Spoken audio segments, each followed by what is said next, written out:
চলুন আজকে একটা বুদ্ধির গেম খেলা যাক। হ্যাঁ, তোর সাথে বুদ্ধির পরীক্ষা, চল হয়েই যাক, জিতবো তো আমি। স্যার, একটা প্লেনে করে 500 ইট নিয়ে যাওয়া হচ্ছে, সেখান থেকে একটা ইট নিচে পড়ে গেলে প্লেনে আর কটা ইট থাকবে? 499টা। সিম্পল। আচ্ছা ঠিক আছে, হাতিকে কিভাবে ফ্রিজে ঢোকাবো? ধুর পাগল, হাতিকে ফ্রিজে ঢোকানো যায়? ফ্রিজ খোলো, হাতিকে ঢুকাও, ফ্রিজ বন্ধ করে দাও।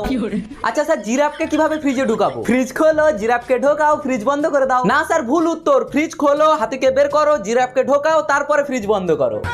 আচ্ছা স্যার, জঙ্গলে সিংহের বিয়ে হচ্ছে, সেখানে সব পশুরা গিয়েছে, শুধু একজন যায়নি, সেটা কে? কে হবে? সিংহ নিজেই হয়তো আসেনি। আরে স্যার, জিরাফ যায়নি, জিরাফ তো ফ্রিজে বন্ধ, ও কি করে যাবে?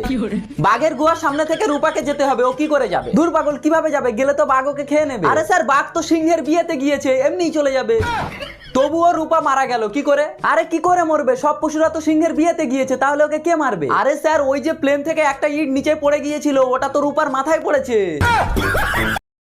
স্যার, চলুন আজকে একটা বুদ্ধির গেম খেলা যাক। হ্যাঁ, তোর সাথে বুদ্ধির পরীক্ষা, চল হয়েই যাক, জিতবো তো আমি। স্যার, একটা প্লেনে করে 500 ইট নিয়ে যাওয়া হচ্ছে, সেখান থেকে একটা ইট নিচে পড়ে গেলে প্লেনে আর কটা ইট থাকবে? 499টা। সিম্পল। আচ্ছা ঠিক আছে, হাতিকে কিভাবে ফ্রিজে ঢোকাবো? ধুর পাগল, হাতিকে ফ্রিজে ঢোকানো যায়? ফ্রিজ খোলো, হাতিকে ঢুকাও, ফ্রিজ বন্ধ করে দাও। আচ্ছা স্যার, জিরাফকে কিভাবে ফ্রিজে ঢুকাবো? ফ্রিজ খোলো, জিরাফকে ঢোকাও, ফ্রিজ বন্ধ করে দাও। না স্যার, ভুল উত্তর। ফ্রিজ খোলো, হাতিকে বের করো, জিরাফকে ঢোকাও, তারপরে ফ্রিজ বন্ধ করো। আচ্ছা স্যার, জঙ্গলে সিংহের বিয়ে হচ্ছে, সেখানে সব পশুরা গিয়েছে, শুধু একজন যায়নি, সেটা কে? কে হবে? সিংহ নিজেই হয়তো আসেনি। আরে স্যার, জিরাফ যায়নি, জিরাফ তো ফ্রিজে বন্ধ, ও কি করে যাবে? বাঘের গুহার সামনে থেকে রূপাকে যেতে হবে, ও কি করে যাবে? দূর পাগল, কিভাবে যাবে? গেলে তো বাঘ ওকে খেয়ে নেবে। আরে স্যার, বাঘ তো সিংহের বিয়েতে গিয়েছে, এমনিই চলে যাবে। তবুও রূপা মারা গেল, কি করে? আরে কি করে মরবে? সব পশুরা তো সিংহের বিয়েতে গিয়েছে, তাহলে ওকে কে মারবে? আরে স্যার, ওই যে প্লেন থেকে একটা ইট নিচে পড়ে গিয়েছিল, ওটা তো রূপার মাথায় পড়েছে।